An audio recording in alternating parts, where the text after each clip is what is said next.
لا إله إلا الله وحده لا شريك له وأشهد أن محمدا عبده ورسوله أرسله بالحق بشيرا ونذيرا وداعيا إلى الله بإذنه وسراجا منيرا أما بعد فإن خير الحديث كتاب الله وخير الهدي هدي محمد صلى الله عليه وسلم وشر الأمور محدثاتها وكل محدثة بدعة وكل بدعة ضلالة وكل ضلالة في النار أو كما قال الله تعالى في القرآن المجيد وفي فرقانه الحميد بعد أعوذ بالله من الشيطان الرجيم بسم الله الرحمن الرحيم يا أيها الناس اتقوا ربكم الذي خلقكم من نفس واحدة وخلق منها زوجها وبث منهما رجالا كثيرا ونساء واتقوا الله الذي تساءلون به والأرحام إن الله كان عليكم رقيبا وقال الله تعالى يا أيها الذين آمنوا اتقوا الله حق تقاته ولا تموتن إلا وأنتم مسلمون عن أنس بن مالك رضي الله تعالى عنه قال قال رسول الله صلى الله عليه وسلم ثلاث مهلكات الشحة مطاع وهو متبيع أعجب المرية بنفسه وهو شدهن رواه البيهقي شعب الإيمان السند الصحيح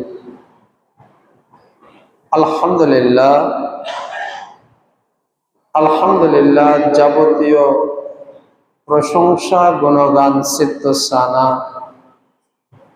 সে মহান আল্লাহ সুবহানাহু ওয়া তাআলার দরবারে যে আল্লাহ সুবহানাহু ওয়া তাআলা সুস্থ শরীরে জুমা মসজিদে এসে 2 রাকাত সালাত আদায় করার তৌফিক দান করলেন সে রব্বুল আলামিনের দরবারে শুকরিয়া জ্ঞাপন করে বলি আলহামদুলিল্লাহ।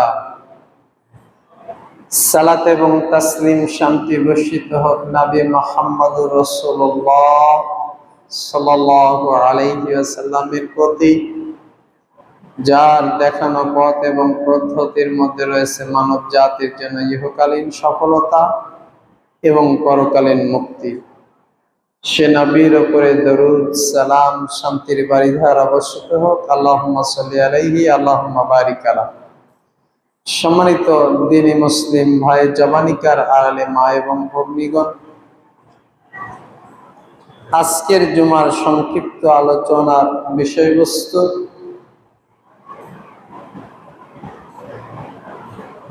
খেয়াল খুশির অনুসরণের ক্ষতিসমূহ। মানুষ যে তার খেয়াল খুশি অনুসারে চলে, খেয়াল খুশি মোতাবেক চলে, এর দুনিয়া এবং আখিরাতের কিছু ক্ষতি রয়েছে।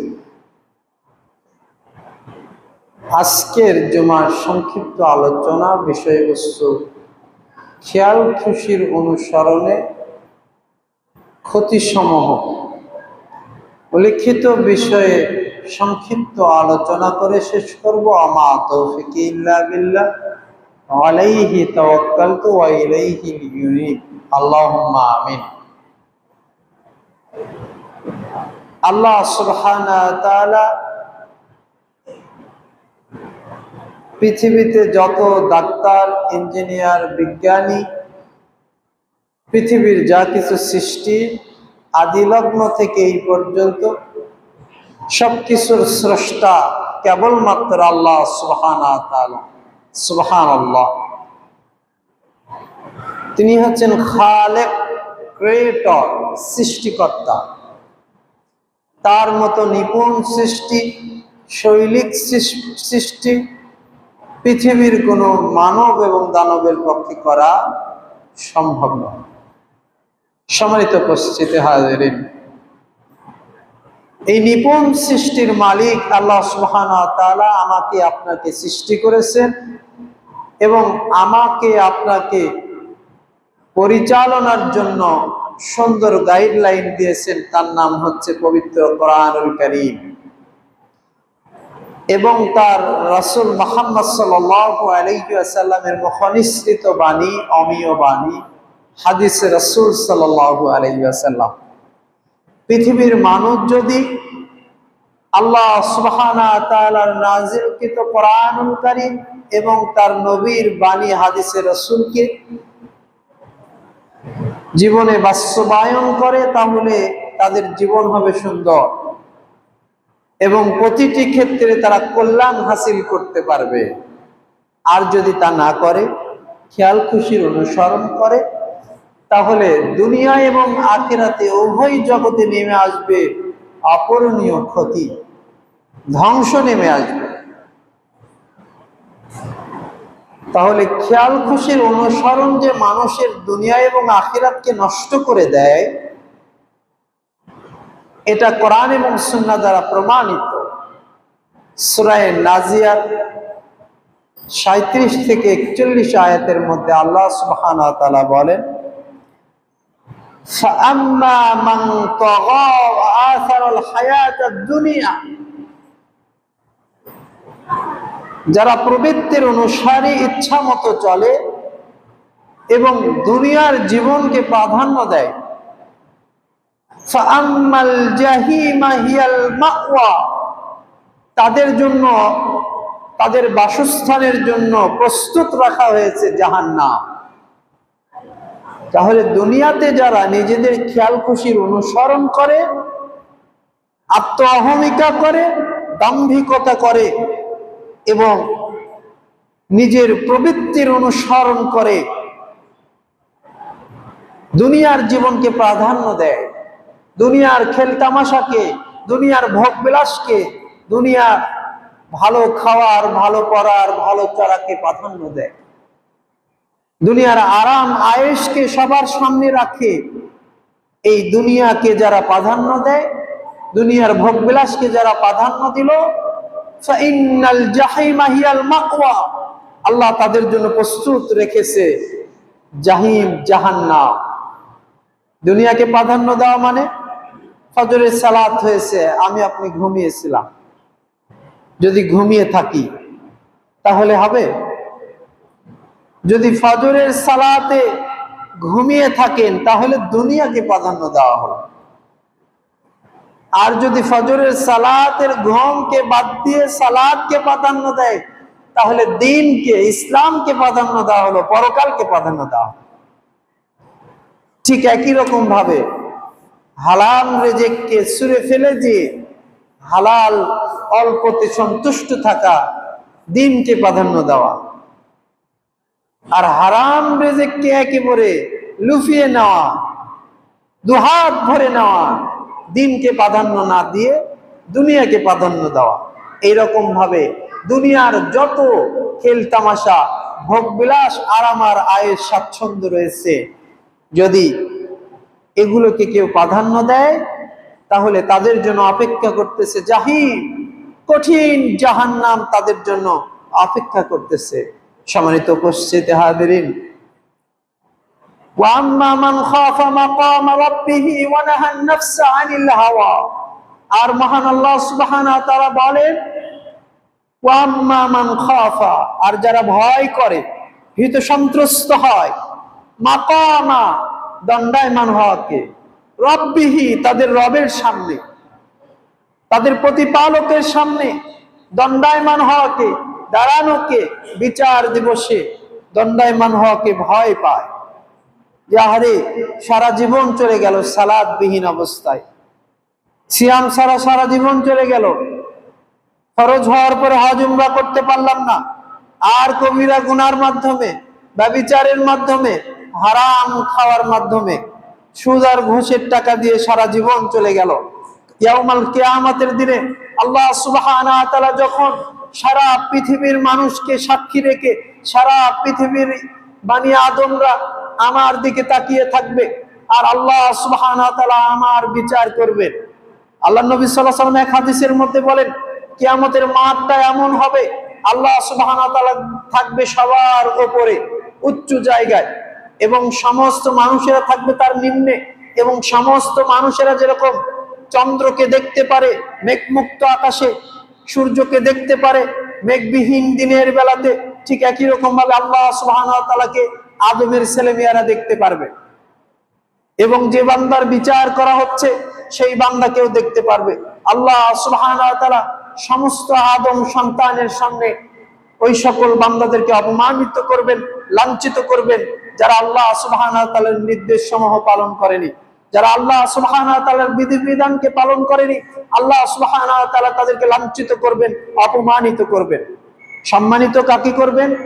যারা এই ভয় পায় যে আমাকে আল্লাহ সুবহানাহু ওয়া তাআলার সামনে দাঁড়াতে হবে, মাকাম রাব্বিহি ওয়া নাহান নাফসা আনিল হাওয়া, এবং তার প্রবৃত্তিকে সংবরণ করতে পারে। হাওয়ার পূজারি হয় না, প্রবৃত্তির পূজারি হয় না, নফসের গোলামি করে না, মন যা চায় তা করে না, সব সময় মনের চাওয়াকে ছুঁড়ে ফেলে দিয়ে আল্লাহ এবং আল্লাহ রাসূল সাল্লাল্লাহু আলাইহি ওয়াসাল্লামের কথাকে প্রাধান্য দেয়। সব সময় আল্লাহ সুবহানাহু ওয়া তাআলার বিধিবিধান আদেশ সমূহ পালন করার চেষ্টা করে, নিষেধ সমূহ থেকে দূরে থাকার চেষ্টা করে। নাফসা আনিল হাওয়া ফাইন্নাল জান্নাতা হিয়াল মাওয়া, আল্লাহ সুবহানাহু ওয়া তাআলা বলেন তাদের জন্য জান্নাত প্রস্তুত করে রেখেছেন, তাদের জন্য সুখময় জান্নাত আল্লাহ সুবহানাহু ওয়া তাআলা প্রস্তুত করে রেখেছেন, যারা আল্লাহর সামনে দণ্ডায়মান হওয়াকে ভয় করে এবং নফসের গোলামি থেকে বিরত থাকে। সম্মানিত উপস্থিতি হাজিরিন, দিনী মুসলিম ভাই এবং বোনেরা, আমরা কি নিজেদের নফসকে নিজেদের গোলামি থেকে বের করতে পেরেছি? আমরা তো নফসের গোলাম হয়ে রয়েছি, নফসের পূজারী হয়ে রয়েছি। যেরকম দেবদেবীর পূজা করা হয়, যেরকম আরাধনাগুলো বিভিন্ন পাথর এবং কংক্রিটের থাম্বা তৈরি করে বিভিন্ন উপাসনালয়ে যে আপনারা দেখবেন যারা পূজা করে তাদেরকে আপনারা কাফের বা মুশরিক বলে থাকেন। ঠিক একই রকম ভাবে যারা তাদের নফসের গোলামি করলো, নফসের আনুগত্য করলো, তারা কুফরি করলো আল্লাহ সুবহানাহু ওয়া তাআলার সাথে।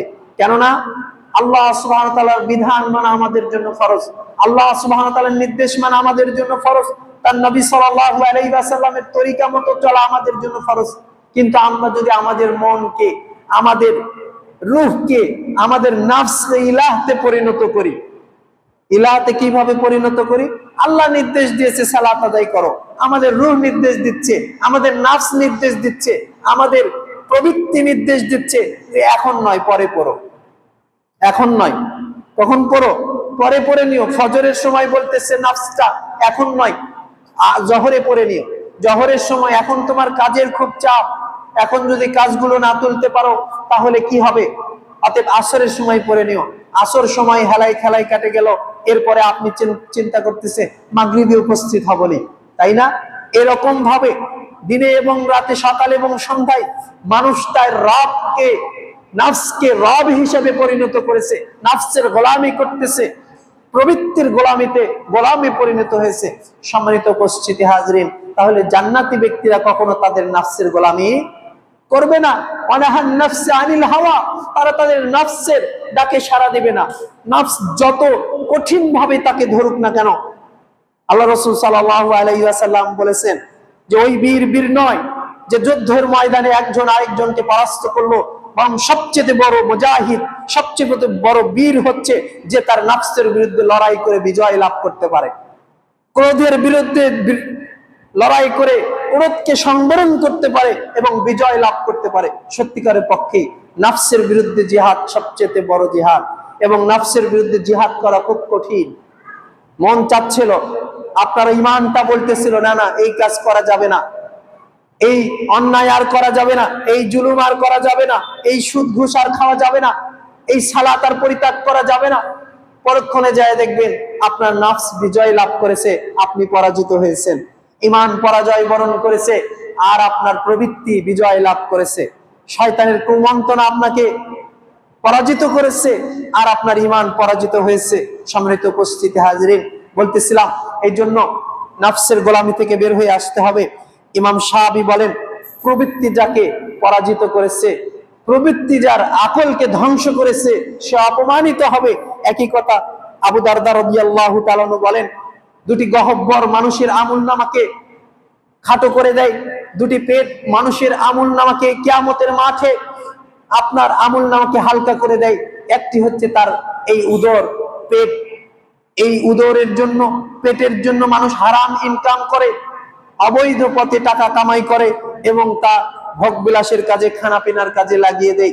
আরেকটি হচ্ছে লজ্জাস্থান। লজ্জাস্থান কামনা বাসনার কারণে মানুষ লজ্জাস্থানকে ব্যবহার করে এবং এই লজ্জাস্থানের কারণে মানুষের আমলগুলো ধ্বংস হয়ে যায়, মানুষের ঈমানগুলো নষ্ট হয়ে যায় এবং কাল কিয়ামতের ময়দানে অনেক পরিমাণ গুনাহ তার আমলনামাতে যোগ হয়ে যাবে এবং তার আমলনামা হালকা হয়ে যাবে। সম্মানিত উপস্থিতি হাজিরিন, এই জন্য আবু দারদা রাদিয়াল্লাহু তাআলা আনহু বলেন যে দুটি গহব্বর মানুষের আমলকে নষ্ট করে দিয়েছে, দুটি গহব্বর মানুষের মিজানের পাল্লাকে হালকা করে দিয়েছে এবং গুনার পাল্লাকে ভারী করে দিয়েছে। একটি গহব্বর হচ্ছে উদর, পেট, আরেকটি গহব্বর হচ্ছে লজ্জাস্থান।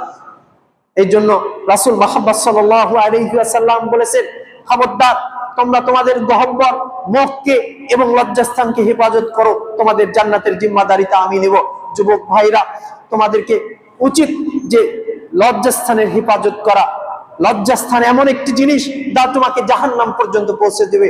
লজ্জাস্থান এমন একটি জিনিস যা তোমাকে অপমানিত করবে। লজ্জাস্থান এমন একটি জিনিস যা সমাজের কাছে, পিতামাতার কাছে, আত্মীয় স্বজনের কাছে তোমাকে লাঞ্ছিত করে ছেড়ে দেবে। এই জন্য লজ্জাস্থানের ব্যাপারে খুব সাবধান, সতর্ক থাকতে হবে। স্ত্রী ব্যতীত লজ্জাস্থানকে ব্যবহার করার চেষ্টা করা সীমা লঙ্ঘন। আর পৃথিবীতে যারা সীমা লঙ্ঘন করেছে, আল্লাহ সুবহানাহু ওয়া তাআলা দুনিয়া এবং আখিরাতে তাদেরকে শাস্তি দিয়েছে। এর একটি শাস্তি হচ্ছে যারা জিনা ব্যভিচার করে, তাদের লজ্জাস্থানকে অবৈধ রাস্তায় ব্যবহার করে, তারা দুনিয়াতে গরীব হয়ে যাবে, তাদের অর্থ, তাদের সম্পদ কমে যাবে। এটা হচ্ছে দুনিয়াবী শাস্তি। পরকালীন শাস্তি, তাদেরকে এমন একটি জাহান্নামের মধ্যে জ্বলন্ত অবস্থায় রেখে দেওয়া হবে, যেই জাহান্নামটা কলসের মতো। উপরের সুড়ঙ্গটা খুব সরু আর নিচের দিকে অনেক প্রশস্ত। নিচের থেকে আগুন জ্বালানো হবে। এই আগুন জ্বলতে জ্বলতে জ্বলতে জ্বলতে যখন উত্তাপ বেশি হয়ে যাবে, তখন ওই মানুষটা জাহান্নামের ওই তলদেশ থেকে এই সুড়ঙ্গ দিয়ে বের হওয়ার উপক্রম হবে।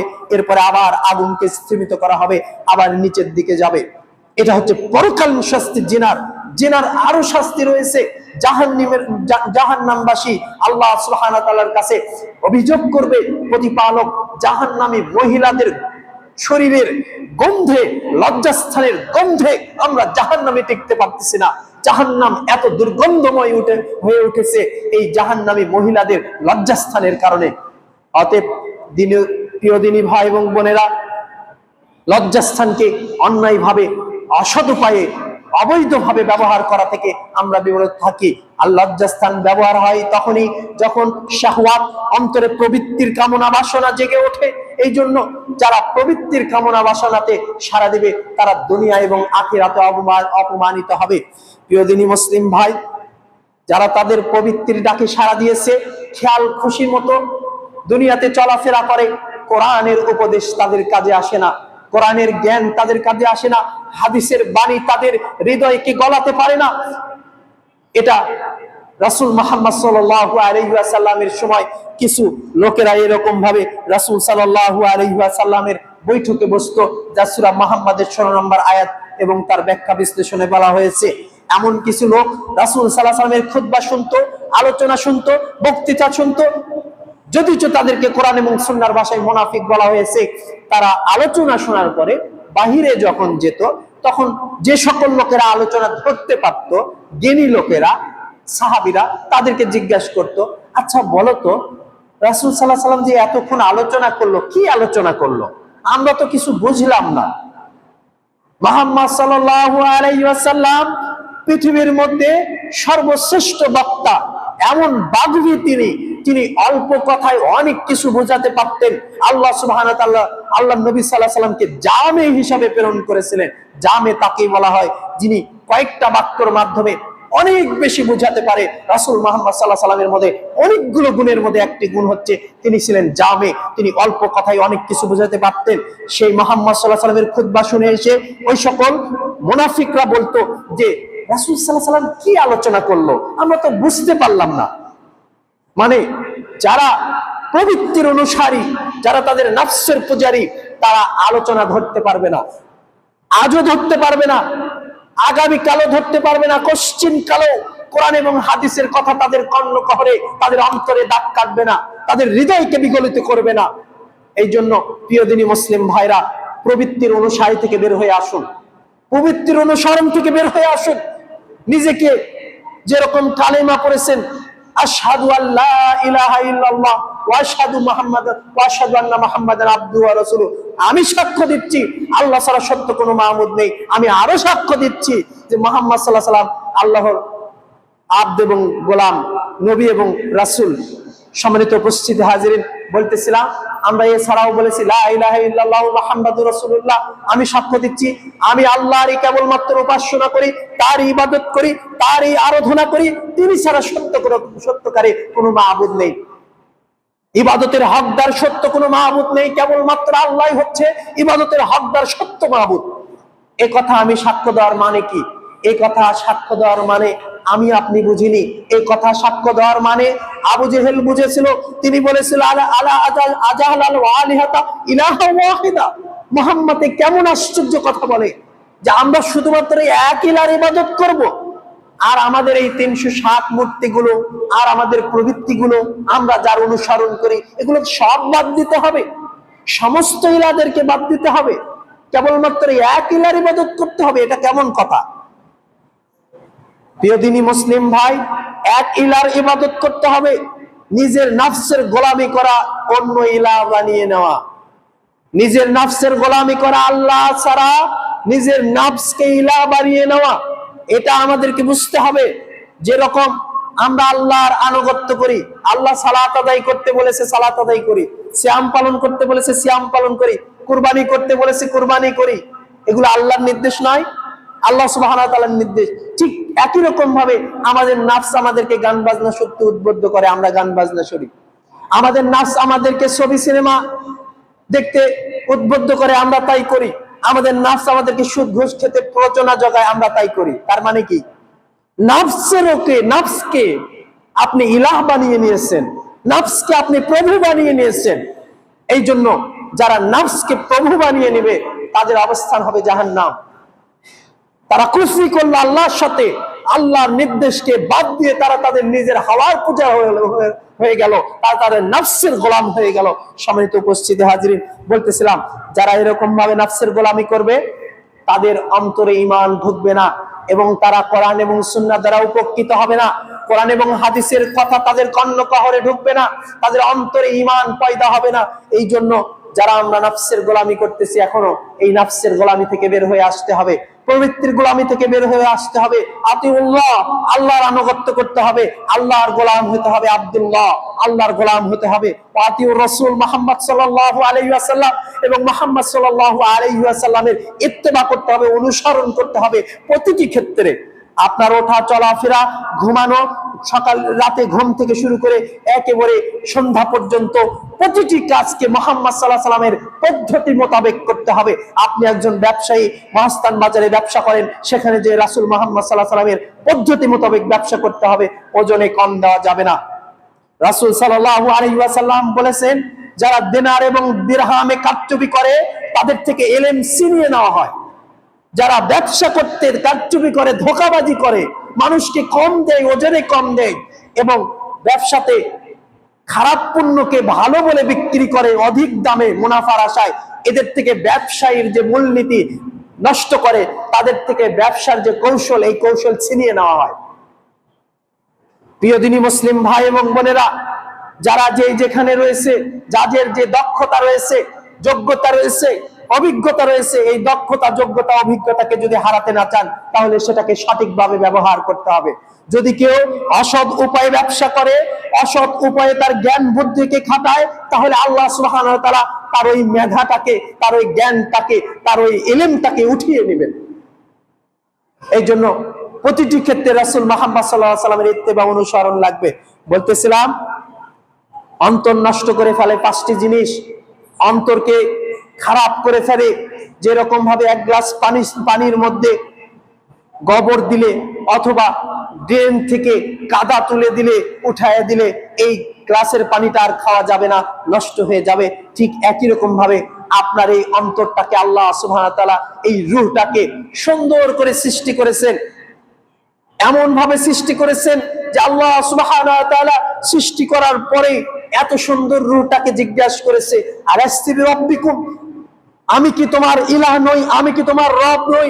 আমার আপনার এই সুন্দর রূহটা বলেছিল, ক্বালু বালা, হে আমার প্রতিপালক, হ্যাঁ আপনি আমাদের রব। এবং এই রব ইলাহ যতক্ষণ পর্যন্ত আমরা মানবো, এই সুন্দর রূহটাকে এরকম পবিত্র অবস্থায় রাখতে পারবো, আল্লাহ সুবহানাহু ওয়া তাআলা কাল কিয়ামতের ময়দানে এই সুন্দর নফসটা নিয়ে জান্নাতের মধ্যে রেখে দিবেন। সুবহানাল্লাহ। কিন্তু যদি পাঁচটি জিনিস আপনার রূহতে ঢুকে যায়, তাহলে এই রূহ নষ্ট হয়ে যাবে, এই আত্মা নষ্ট হয়ে যাবে, এই আত্মা নোংরা হয়ে যাবে। তার মধ্যে একটি হচ্ছে শিরক। যদি কোনো বান্দা শিরক করে, তাহলে এই পচা গলা রূহকে আল্লাহ সুবহানাহু ওয়া তাআলা জান্নাতে প্রবেশ করাবেন না। ইন্নাহু মান ইউশরিক বিল্লাহ ফাকাদ হারামাল্লাহু আলাইহিল জান্নাহ ওয়া মাওয়াহুন নার ওয়া মা লিয-যালিমিনা মিন আনসার। আল্লাহ সুবহানাহু ওয়া তাআলা বলেন, যারা শিরক করবে, এই সকল মুশরিককে আমি জান্নাতে দেব না, তাদের বাসস্থান হবে জাহান্নাম, এবং তাদের কোনো সাহায্য সহযোগিতাকারী থাকবে না। অতএব প্রিয় দিনী মুসলিম ভাই, আমরা যদি শিরক করি, তাহলে এক গ্লাস পানি যেরকম ড্রেন থেকে পানি তুললে যেরকম নষ্ট পানি, ঠিক একই রকম ভাবে আমাদের রূহটা নষ্ট হয়ে যাবে। 2 নাম্বার, বেদাত করলে আমাদের রূহটা নষ্ট হয়ে যাবে। বেদাত যারা করে, যাদের কাছে বেদাত ভালো মনে হয়, যাদের কাছে বেদাত আনন্দের মনে হয়, তারা মনে রাখুন, বেদাতেরা জান্নাতে যাবে না, তাদের বাসস্থান হচ্ছে জাহান্নাম, তাদের আবাসস্থল হচ্ছে জাহান্নাম। এই জন্য বেদাত যারা করে, তাদের অন্তরটা মরে যায়। কোরআন এবং সুন্নাহর কথা তাদের কাছে ভালো লাগে না, কোরআন এবং সুন্নাহর জিকির গুলো তাদের কাছে ভালো লাগে না, কোরআন এবং সুন্নাহর তাসবিহ গুলো তাদের কাছে ভালো লাগে না। তারা বিভিন্ন মানুষের তৈরি বানানো দরুদ আর জিকির আজগার করতে থাকে। আছে না? ওজিফা গুলো খুলে দেখেন, এই ওজিফা গুলোর 90-95 ভাগ ওজিফা গুলোই হচ্ছে মিথ্যা এবং বানোয়াট মানুষের তৈরি। বলবেন ওজিফা গুলোতে কোরআনের আয়াতিতে দেওয়া রয়েছে, হাদিসে রাসূলিতে দেওয়া রয়েছে, যদিও এগুলোতে কোরআনের আয়াত দেওয়া হয়েছে বিকৃত অবস্থায়। বিকৃত অবস্থায় একটা উদাহরণ দিলে বুঝবেন। কোরআনের আয়াত এবং বিভিন্ন সূরা দেওয়া রয়েছে যে সূরায়ে হাদিদ এই সময় পড়লে এই ফজিলত, সূরায়ে দুখান সন্ধ্যার পরে পড়লে এই ফজিলত, রিজিক বৃদ্ধি হবে, সূরায়ে ওয়াকিয়া সকাল এবং সন্ধ্যায় পড়লে রিজিক বৃদ্ধি হবে। আপনার ওই যে ওজিফা কিতাবগুলো খুলে দেখবেন, এগুলো দেওয়া আছে, তাই না? বিষয় হচ্ছে এই যে আমলটাকে আপনাকে দিল, কে দিল? আমল দেওয়ার হকদার, দাবিদার কেবলমাত্র মুহাম্মদ রাসূলুল্লাহ সাল্লাল্লাহু আলাইহি ওয়াসাল্লাম। যদি মুহাম্মদ সাল্লাল্লাহু আলাইহি ওয়াসাল্লামের থেকে দরুদে লাকি, দরুদে তাজ, দরুদে মাহি আর দরুদে তুনাজ্জিনা উল্লেখ না থাকে, রাসূল সাল্লাল্লাহু আলাইহি ওয়াসাল্লাম থেকে প্রমাণিত না হয়, তাহলে সেই দরুদ যত সুন্দরই হোক, সেই দরুদ বাতিল। সম্মানিত উপস্থিতি হাজিরিন, বলতেছিলাম, যারা বিদআত করবে তাদের বাসস্থান জাহান্নাম, আর যারা বিদআত করে তাদের অন্তরটা পচে গিয়েছে, তাদের অন্তরটা নষ্ট হয়েছে। আর কি? লোভ মানুষের অন্তরকে নষ্ট করে দেয়, অধিক পাওয়ার আশঙ্কা মানুষের অন্তরকে পচে দেয়, মানুষের অন্তরকে গলে দেয়। যেরকম ভাবে একটা মরা প্রাণী পচে গুলে দুর্গন্ধ ছড়ায়, ঠিক একই রকম ভাবে যে অন্তরে লোভ রয়েছে, সেই অন্তরটা এরকম পচা গলা অন্তর। অল্পতে তুষ্ট থাকবেন, অল্প খাবেন, অল্প পড়বেন, যতটুকু আল্লাহ সুবহানাহু ওয়া তাআলা আপনার তাকদীরে রেখেছে অতটুকুতে সন্তুষ্ট থাকবেন। অধিক আশায়, অধিক পাওয়ার আশায় মানুষ মানুষকে হত্যা পর্যন্ত করে, তাই না? অধিক পাওয়ার আশায় ছেলে বাপকে হত্যা করে, ভাই ভাইকে হত্যা করে, সম্পদের কারণে মানুষ মানুষকে রাহাজানি, খুন সন্ত্রাসী করে। এই লোভের কারণে সমাজে হিংসা, বিদ্বেষ, হানাহানি আর মারামারির মতো জঘন্য কর্মকাণ্ড ঘটে। এই জন্য যে অন্তরের লোভ রয়েছে, ইমাম কাইয়ুম রাহিমাহুল্লাহ তিনি বলেন সেই অন্তরটা পচে গিয়েছে, গলে গিয়েছে। এই পচা গলা অন্তরে আর ঈমান ঢুকবে না, এই পচা গলা অন্তর আর ভালো কাজ করবে না, শুধু এই পচা গলা অন্তর দিয়ে এরকম খারাপ কাজই হবে। এই জন্য অন্তরকে লোভ মুক্ত করবেন। এই লোভী অন্তর আল্লাহ সুবহানাহু ওয়া তাআলা জান্নাতে প্রবেশ করাবে না। এই লোভ যুক্ত অন্তরকে সবসময় আল্লাহ এবং আল্লাহ রাসূল সাল্লাল্লাহু আলাইহি ওয়াসাল্লাম খারাপ ভাবে দেখেছে। অতএব আমি আপনার উচিত হচ্ছে অন্তর থেকে লোভ দূর করা। 4 নাম্বার যেটা হচ্ছে অলসতা। অলসতা একজন মুমিনকে গাফেলে পরিণত করে এবং গাফেলদের অবস্থান হচ্ছে জাহান্নাম। গাফেলতা হচ্ছে জাহান্নাম। সালাতের আজান হয়ে যাচ্ছে, আপনি ব্যবসায় বসে রয়েছেন, যাব যাব যাব যাব করতে করতে আজ যাচ্ছেন না। সালাতের আজান হয়ে গেছে, আপনি টিভিটা দেখতেছেন। সালাতের আজান হয়ে গেছে, আপনি রান্নার কাজে ব্যস্ত। সালাতের আজান হয়ে গেছে, আপনি ওই যে ধান চাল শুকাচ্ছেন। আপনি সালাতের আজান হয়ে গেছে, মহিলা মানুষরা ঘর ঝাড় দিচ্ছে, আপনার কাপড় কাচতেছে, এরকম কাজ করতেছে। এগুলো হচ্ছে অলসতা। ভালো কাজ সময় মতো করতে হবে, ওয়াক্ত মতো করতে হবে, নির্দিষ্ট সময়ে সালাত আদায় করা। ইন্নাস সালাতা কানাত আলিল মুমিনিনা কিতাবাম মাওকুতা। আল্লাহ সুবহানাহু ওয়া তাআলা বলেন সূরা আল ইমরান 103 নম্বর আয়াতে যে নামাজকে তোমাদের জন্য নির্দিষ্ট সময়ে ফরজ করা হয়েছে। সূরা নিসা 103 নম্বর আয়াতে যে নামাজকে তোমাদের জন্য নির্দিষ্ট সময়ে ফরজ করা হয়েছে, তোমার ইচ্ছা মতো নয়। মন চাইলো তুমি 2:30 3টার দিকে জোহরের নামাজ পড়বে, মন চাইলো আর তুমি আসরের সালাতকে দেরি করে সূর্য যখন হেলে গিয়েছে, রক্তিম হয়ে গেছে, লাল হয়ে গেছে, তখন তুমি আসরের সালাত পড়বে। তোমার ইচ্ছা মতো সালাত চলে না, সালাত চলে আল্লাহ সুবহানাহু ওয়া তাআলা নির্দিষ্ট বেঁধে দেওয়া সময় মোতাবেক। অতএব প্রিয় দিনী মুসলিম ভাইরা, এই জন্য অলসতা থেকে নিজের নাফসকে দূর করতে হবে। যাদের অন্তরে অলসতা রয়েছে ইবাদতের ব্যাপারে, আমলের ব্যাপারে, দ্বীনের ব্যাপারে, তাদের অন্তরটা পচে গিয়েছে, তাদের অন্তরটা নষ্ট হয়ে গেছে, তাদের অন্তরটা দুর্গন্ধযুক্ত অন্তর। এই দুর্গন্ধযুক্ত অন্তরকে যদি আমরা ভালো করতে চাই, সুগন্ধময় করতে চাই, তাহলে আমাদেরকে অলসতা থেকে দূরে থাকতে হবে। 5 নম্বরে প্রবৃত্তির অনুসরণ থেকে দূরে থাকতে হবে। যদি কোনো অন্তর প্রবৃত্তির অনুসারী হয়ে যায়, সে অন্তরটা নষ্ট হয়ে গেছে, সে অন্তরটা পচে গিয়েছে, গলে গিয়েছে। আপনার অন্তরটা যে পচা অন্তর, গলা অন্তর, এটা কিভাবে বুঝবেন? আপনি বুঝতে পারবেন যে আপনার মন যখন যা চায় আপনি তাই করেন। আপনার মন চায় সুদ খেতে, সুদ খান। মন চায় লোন করে টাকা তুলতে, লোন করে টাকা তুলে বাড়ি করেন, গাড়ি করেন, এই করেন, সেই করেন। মানে মন যা চায় তাই আপনি করেন। খেয়াল করেন না এই ব্যাপারে আল্লাহ কি বলেছেন, রাসূল কি বলেছেন, এগুলো খেয়াল করেন না। অতএব প্রিয় দিনী মুসলিম ভাই, এই ব্যাপারে খেয়াল রাখতে হবে। যে 5টি বললাম, এই 5টি নিজের অন্তরেই আপনার ঈমান শূন্য হয়ে যাবে যদি কিনা আপনি গাফেল থাকেন, যদি কিনা আপনি ঈমানের ব্যাপারে, দ্বীনের ব্যাপারে দায়িত্ববান না হন। তাহলে আপনি দেখবেন নিজের অজান্তে আপনার ঈমান কখন চলে গিয়েছে আপনি টেরও পাবেন না। কারণ আল্লাহ রাসূল সাল্লাল্লাহু আলাইহি সাল্লাম বলেছেন, ইয়াতি বিজামানিন, অচিরেই তোমাদের মধ্যে এমন একটি সময় চলে আসবে, হাতের তালুর মধ্যে আঙ্গারের কয়লা রাখা যেরকম ভাবে, আগুনযুক্ত একটা আঙ্গার রাখা যেরকম কঠিন, ঠিক একই রকম ভাবে তোমাদের কাছে এরকম ঈমান রাখা কঠিন হয়ে যাবে। তোমরা সন্ধ্যা করবে ঈমান নিয়ে, সকাল হয়ে যাবে তোমরা বেঈমান হয়ে ঘুম থেকে উঠবে। ঠিক একই রকম ভাবে সকাল করবে, ফজর করবে ঈমান নিয়ে, সন্ধ্যা হতে হতে তোমাদের ঈমান গুলো নষ্ট হয়ে যাবে।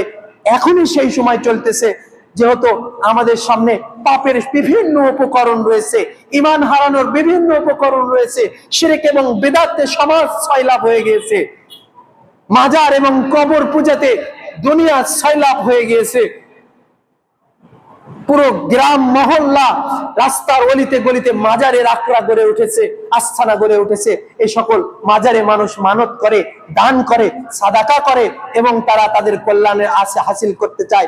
এরকম ভাবে আমাদের ঈমানগুলো নষ্ট হয়ে যাচ্ছে।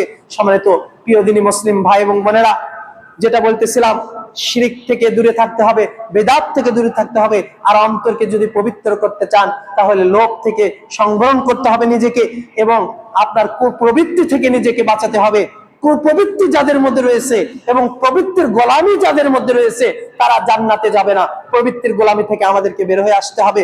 রব্বুল আলামিন, আপনি বড় দয়াবান, আপনি বড় রহমান, আমরা বড় গুনাহগার। আমাদেরকে আপনি নাফসের গোলামি থেকে হেফাজত করুন, বলুন আমিন ইয়া রাব্বুল আলামিন।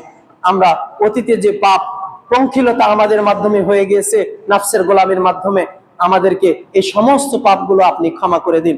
আমাদের ছোট গুনাহগুলোকে ক্ষমা করে দিন, আমাদের বড় গুনাহগুলোকে ক্ষমা করে দিন। আমাদের আত্মীয় স্বজন, পাড়া প্রতিবেশী, মুমিনাত, মুসলিমাত যারা দুনিয়া থেকে বিদায় নিয়েছে, তাদের কবরগুলোকে আপনি জান্নাতুল বাগিচা বানিয়ে দিন। রব্বুল আলামিন, আপনি বড় দয়াবান, আপনি বড় রহমান।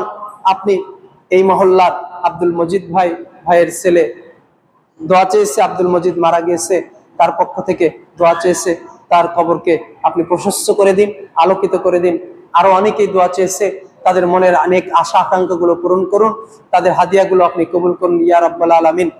পরিশেষে আপনাদের কাছে যেটা আকুল আবেদন তা হচ্ছে যে সালাতের ব্যাপারে আপনারা যত্নবান হবেন, সালাতের ওয়াক্তের ব্যাপারে যত্নবান হবেন। একটি হাদিস আপনাদের অনেক অনুপ্রেরণা জাগাবে। যারা আওয়াল ওয়াক্তে, প্রথম ওয়াক্তে সালাত আদায় করবে, কিয়ামতের দিনে এই সকল প্রথম ওয়াক্তে সালাত আদায়কারী ব্যক্তিরা বিনা হিসাবে জান্নাতে চলে যাবে। কোনো হিসাব হবে না তাদের, বিনা হিসাবে তাদেরকে আল্লাহ সুবহানাহু ওয়া তাআলা জান্নাত দিয়ে দিবেন। কি করতে হবে বলেন তো? প্রথম ওয়াক্তে সালাত আদায় করতে হবে। এখন প্রথম ওয়াক্ত কোনটা? যেমন আজকের জুমার কথা যদি বলি, আজকের জুমায় 12টা 8 মিনিটে জহরের বা জুমার ওয়াক্ত হয়েছে। কত মিনিটে? 12টা 8 মিনিটে। ওয়াক্ত থাকবে 3টা 27 মিনিট পর্যন্ত, মানে ওয়াক্ত শেষ হচ্ছে 3টা 27 মিনিট। 3:27 থেকে আসরের ওয়াক্ত শুরু হবে। তাহলে এখন যদি আমরা এভাবে ভাগ করি যে 12টা থেকে 1টা, 1টা থেকে 2টা, 2টা থেকে 3টা, তাহলে 12টা থেকে 1টা এটা হচ্ছে প্রথম ওয়াক্ত, 1টা থেকে 2টা এটা হচ্ছে মধ্য ওয়াক্ত, আর 2টা থেকে 3টা এটা হচ্ছে শেষ ওয়াক্ত। হাদিস কি বলেছে? কোন ওয়াক্তে সালাত আদায় করতে হবে? প্রথম ওয়াক্তে সালাত আদায় করতে হবে। আল্লাহ নবী সাল্লাল্লাহু আলাইহি ওয়াসাল্লামকে এক বেদুইন সাহাবী এসে জিজ্ঞাসা করলো, ইয়া রাসূলুল্লাহ আইয়ুল আমালিল আফযালু ইয়া রাসূলুল্লাহ, ইসলামের মধ্যে কোন আমলটি সবচেয়ে উত্তম? আল্লাহ রাসূল সাল্লাল্লাহু আলাইহি ওয়াসাল্লাম কি বললেন? বললেন না হজ করা সবচেয়ে উত্তম, বললেন না যাকাত দেওয়া সবচেয়ে উত্তম, বললেন না পরোপকার করা সবচেয়ে উত্তম, বললেন আস-সালাতু আউয়ালুল ওয়াক্তিহা, প্রথম ওয়াক্তে সালাত আদায় করা সবচেয়ে উত্তম কাজ ইসলামের মধ্যে। তাহলে আপনারা প্রথম ওয়াক্তে সালাত আদায় করার চেষ্টা করবেন। আর 12টা 8 ওয়াক্ত হয়েছে, 12:30টায় সালাত আদায় করে নেন, এটা হচ্ছে সবচেয়ে উত্তম। মানে আজানের পরে 15-20 মিনিট সময় দেন, যাতে মসজিদে আসার সময় একজন মানুষ যাতে গোসল দিয়ে মসজিদ পর্যন্ত উপস্থিত হতে পারে। 20 থেকে 25 মিনিট সময় দেন ওয়াক্ত হওয়ার পরে। 12টা 8 যদি ওয়াক্ত হয় 30 সালাত আদায় করুন, আপনারা সবচেয়ে উত্তম সময়ে সালাত আদায় করবেন। আরো 5 মিনিট দেরি করে করুন, ঠিক আছে? এটা সবচেয়ে উত্তম। আজও পুরো সৌদি আরবে দেখবেন ওয়াক্ত হয়ে গেছে, আজান হয়ে গেছে, ওয়াক্ত হওয়ার সাথে সাথে এরপরে 20 মিনিট 25 মিনিট, আধা ঘন্টার পরে আজান হওয়ার আধা ঘন্টার পরে, ওয়াক্ত হওয়ার আধা ঘন্টা পরে, 30 মিনিট পরে কোন মসজিদে নামাজ হচ্ছে পুরো সৌদি আরবে দেখা যাবে না। তারা আমল করতেছে যে আওয়াল ওয়াক্তে সালাত আদায় করে তারা উত্তম হবে। আমরা কি করতেছি? প্রিয় দিনী মুসলিম ভাইরা, কমিটির পক্ষ থেকে বলা হয়েছে যে যেহেতু 12টা 8 ওয়াক্ত হচ্ছে, অতএব আমরা আগামী জুমাতে 12টা 20-এ জুমার আজান হবে, 12টা 20 মিনিটে জুমার আজান হবে এবং একটাই সালাত শুরু হবে ইনশাআল্লাহ। এটা হচ্ছে সবচেয়ে উত্তম সময়। আমরা জুমার দিনে আল্লাহ তোমরা যখন জুমার আজান হয়ে যায়, তোমাদের বেচাকেনাগুলোকে বন্ধ করে দাও, তোমাদের মাঠে কাজ করাকে বন্ধ করে দাও, তোমাদের ব্যবসা বাণিজ্য, ক্রয় বিক্রয়, গরু ছাগল, এগুলো সব কিছুকে বাতিল করে দাও, বন্ধ করে দাও। পুরুষদের জন্য এই নির্দেশ কার? আল্লাহ সুবহানাহু ওয়া তাআলার নির্দেশ। অতএব প্রিয় দিনী মুসলিম ভাই এবং বোনেরা, আপনারা জুমার সালাতের প্রতি এবং ওয়াক্তের সালাতের প্রতি যত্নবান হন। প্রথম ওয়াক্তে সালাত আদায় করুন, আল্লাহ আপনাদের রিজিক প্রশস্ত করে দিবেন, জীবনে বারাকা দিয়ে দিবেন, কামাই কাজে বরকত দিয়ে দিবেন এবং আপনার জীবনে দেখবেন সকল কাজে। ছাত্র ভাইরা আওয়াল ওয়াক্তকে গুরুত্ব দাও, তাহলে তোমাদের লেখাপড়া এবং তোমাদের মেধা বিকশিত হবে, মান সম্মান ইজ্জত বৃদ্ধি পাবে। যারা প্রথম ওয়াক্তে আল্লাহর সন্তুষ্টির জন্য সালাত আদায় করবে, তাদের দুনিয়া এবং আখিরাতে অনেক কল্যাণ রয়েছে। আল্লাহ সুবহানাহু ওয়া তাআলা আমাদেরকে এই সকল কল্যাণ হাসিল করার তৌফিক দান করুন। আল্লাহুম্মা আমিন। হাযা মা ইনদানা ওয়া ইলমুকুম ওয়া লাআল্লাকুম তাশকুরুন। ওয়া সাল্লাল্লাহু আলা নাবিয়িনা মুহাম্মদ। সুবহানাল্লাহ। এখান থেকে আসলে